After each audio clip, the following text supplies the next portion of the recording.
जीवन सुरताल से राजेंद्र अग्रवाल आप सभी का स्वागत करता है। ये एक बहुत ही शानदार और मार्मिक कहानी के साथ आपके सामने आए हैं। इससे पहले मैं आपसे एक निवेदन करता हूं कि जिन लोगों ने अभी तक चैनल को सब्सक्राइब नहीं किया है, आवश्यक रूप से सब्सक्राइब करें, जिससे आपको आने वाली जानकारी बहुत शानदार तरीके से मिल सके।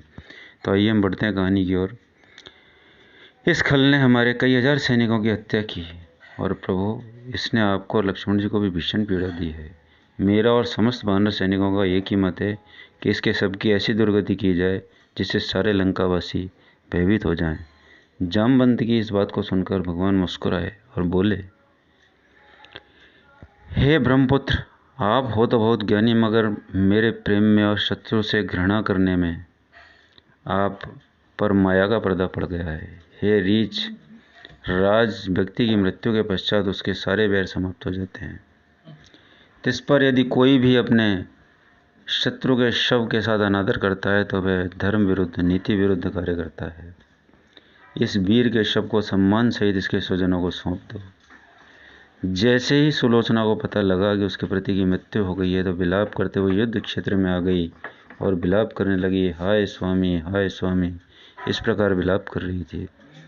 सुलोचना के रुदन और पीड़ा को देखकर स्वयं भगवान और लक्ष्मण जी रोने लगे। भगवान सुलोचना के पास गए और बोले, हे पुत्री, हम तुम्हारे अपराधी हैं। पुत्री, हम तुम्हारी पीड़ा के कारण हैं।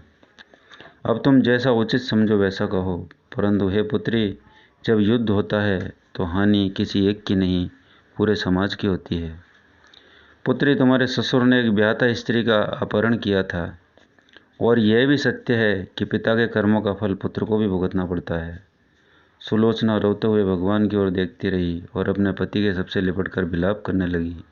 भगवान पुनः कहते हैं, हे पुत्री, अपने महावीर पितृभक्त पति की वीर गति पर यूं विलाप मत करो, इससे उनका अपमान होगा। पुत्री, अब इन्हें इनके अंतिम संस्कार के लिए प्रस्थान कर दो। सुलोचना भगवान श्री राम को एकटक लगातार देखते रही और मनी वरण विचार करती है, कैसी माया है।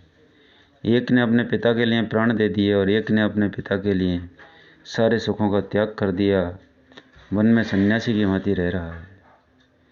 इस महामानव का संस्कार तो देखो। जिन लोगों ने इन्हें दारुण दुख दिया, जिनकी पत्नी का हरण कर लिया, उनके भी प्रति इनके हृदय में कटुता नहीं है। लोग कहते हैं नारायण है। स्वयं स्वामी ने भी कहा था कि ये स्वयं नारायण है, अवश्य ही ये नारायण है। मेरी भी अंतरात्मा यही कहती है, सुलोचना कहने लगी। यह व्यक्ति निश्चित रूप से ईश्वर है। क्षमा से युक्त, घृणा से मुक्त व्यक्ति ईश्वर के समान होता है।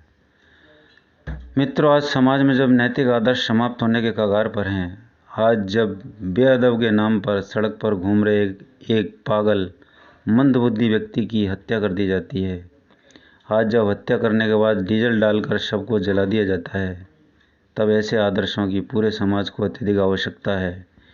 पिशाच और मानव में यही तो फर्क है। पिशाच अपने शत्रु की मृत्यु के बाद भी उसके शव को नोचते हैं, जबकि मृत्यु के बाद मानव बैर भूलकर उस शव का पूरा सम्मान करता है। नमस्कार दोस्तों, सामाजिक आदर्शों का पालन करें। रामायण अपने आप में सामाजिक आदर्श है। बहुत सारे चरित्र आपके सामने लेकर आए, ध्यान से सुने। नमस्कार, धन्यवाद।